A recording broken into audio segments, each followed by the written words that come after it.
Penguin Random House Audio presents 1,000+ Little Habits of Happy, Successful Relationships. Written and read by Marc and Angel Chernoff. This is Marc Chernoff. To all the amazing humans we've met who have added value to our lives and to the lives of others. Introduction. We are all in this together, this wild world we live in. So always be kinder than necessary. What goes around, comes around. No one has ever made themselves strong by showing how small someone else is. Everyone you know, love, or meet is learning something, is afraid of something, cares deeply about something, and has lost something. You know this, so keep doing your best to be extra kind today. Be compassionate in whatever way you can. Be a beacon of hope to people you pass on the street. Embody what you know in your heart is right. And keep in mind that many of the kindest gestures you'll ever make and the most important things you'll ever do won't come easy and will never be seen publicly, but they are worth doing anyway. Let this book be your guide, your source of daily inspiration, to stay on track in your relationships and interactions with others. Digest one article at a time with your morning coffee or your evening tea, and we promise that you won't just grow in knowledge, you'll be a person who gives back too.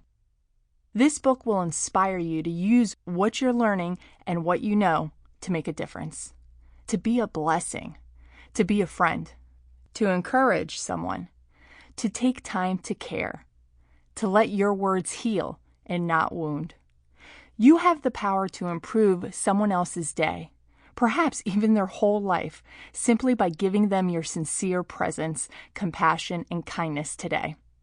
And by doing so, you have the power to transform your life too. What would it be like to open up your heart instead of closing it? What would it be like to notice your inner narratives and move through them into growth, into peace of mind, and real connection? That's precisely the direction we're heading in. We're going to explore how the time you invest in creating both healthy relationships and healthy mindsets about your relationships can affect almost everything else you do in life. It's how you can truly make a difference in this world. But before we begin, let's get one timeless lesson crystal clear. Happiness and success in life don't start solely with your relationships. They start with your thinking and what you tell yourself today. In other words, the real journey of nurturing healthy relationships starts with mindful inner calmness. On a chilly evening 20 years ago, after spending nearly every waking minute with Angel for 8 straight days, I knew I had to tell her just one thing. So late at night, just before she fell asleep, I whispered it in her ear. She smiled, the kind of smile that makes me smile back, and she said, "When I'm 75 and I think about my life and what it was like to be young, I hope I can remember this very moment." A few seconds later, she closed her eyes and fell asleep. The room was peaceful, almost silent. All I could hear was the soft purr of her breathing. I stayed awake thinking about the time we'd spent together and all the choices in our lives that made this moment possible. And at some point, I realized it didn't even matter what we had done or where we had gone, nor did the future hold any significance. All that mattered was the serenity of the moment, just being with her and breathing with her. Why did I just share that personal story with you? Because doing so helps remind me, and I know you need a reminder sometimes too. Sometimes we all need to be reminded of the beauty and sweetness of truly absorbing ourselves into the present moment, into the people, the dialogues, and the priceless little gifts that exist there. We need to be reminded what it's like to truly be present and accepting and at peace. Because too often, amidst the drama and chaos of life, we forget. We forget to simply be and breathe with those around us. We forget to appreciate the beauty they possess despite their flaws. The human superpower of calmness. The most fundamental aggression to ourselves and others, the most fundamental harm we can do to human nature as a whole on a daily basis, is to remain ignorant by not having the awareness or courage to look at ourselves and others honestly and gently. All day, every day, many of us get annoyed with people and their situations when they fail to live up to our expectations, as if their reality isn't enough for us and never will be. We reject these people as their problems somehow seem different from our own. We feel like we need something better, something more from them, and we scream inside. We let our emotions and anxieties get the best of us, and we blind ourselves to the truth. The truth is, when someone upsets us, this is often because they aren't behaving according to our fantasy of how they should behave. The frustration then stems not from their behavior, but from how their behavior differs from our fantasy. Let this sink in.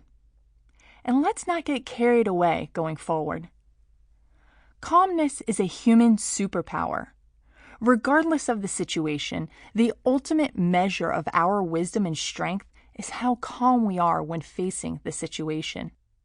The ability to not overreact or take things personally keeps our mind clear and our heart at peace, which instantly gives us the upper hand against the stress, fear, and confusion of the moment. Being calm under pressure. Over the past decade, we have gradually been cultivating in ourselves a new way of being. We've been taming our tendencies to get angry and irritated with people when their behavior doesn't match our expectations. We all get frustrated when things don't play out the way we expect them to, and when people don't behave like they're supposed to. We expect our spouses and children to act a certain way, our friends to be kind and agreeable, strangers to be less difficult, life to be easier, and so on and so forth. And when reality hits us and everyone and everything seems to be doing the opposite of what we want, we feel pressure inside, and then we overreact with anger, frustration, stress, tears, and so forth. So what can we do about this? Breathe and think better. You can't control how other people behave. You can't control everything that happens to you. What you can control is how you respond to it all. In your response is your greatest opportunity. When you feel like your lid is about to blow, take a long, deep breath. Deep breathing releases tension, calms down our fight or flight reactions, and allows us to quiet our anxious nerves so that we choose more considerate and constructive responses, no matter the situation. So, for example, do your best to inhale and exhale the next time another driver cuts you off in traffic. In a poll we conducted with our most recent Think Better, Live Better event attendees, overreacting while fighting traffic was the most commonly cited reason for overreacting on a daily basis. Just imagine if all the drivers on the road took deep breaths before making nasty hand gestures or screaming obscenities at others. There's no doubt that it can drive us crazy when we don't get what we expect from people, especially when they are being rude and difficult. But trying to change the unchangeable, wanting others to be exactly the way we want them to be, just doesn't work. The alternative, though, is unthinkable to most of us. To breathe, to let go, to lead by example, and to accept people even when they irritate us. Here's the way of being that we have been cultivating and advocating. To be truly present, to breathe deeply and often, to remind ourselves that we can't control other people, to remind ourselves that other people can handle their lives however they choose, to not take their behavior personally, to see the good in them even when it's hard, to let go of the ideals and expectations we have about others and life in general that cause unnecessary frustration, drama, and bouts of anger. To remember that when others are being difficult, they are often going through a difficult time we know nothing about, and we should give them empathy, love, and space. Being this way takes practice, but it's worth it. It makes us less frustrated. It helps us be more mindful. It drastically improves our relationships. It lowers our stress, and it allows us to make the world a slightly more peaceful and lovable place to be. Now it's your turn to instill a little more love into this world, even when Sample complete. Ready to continue?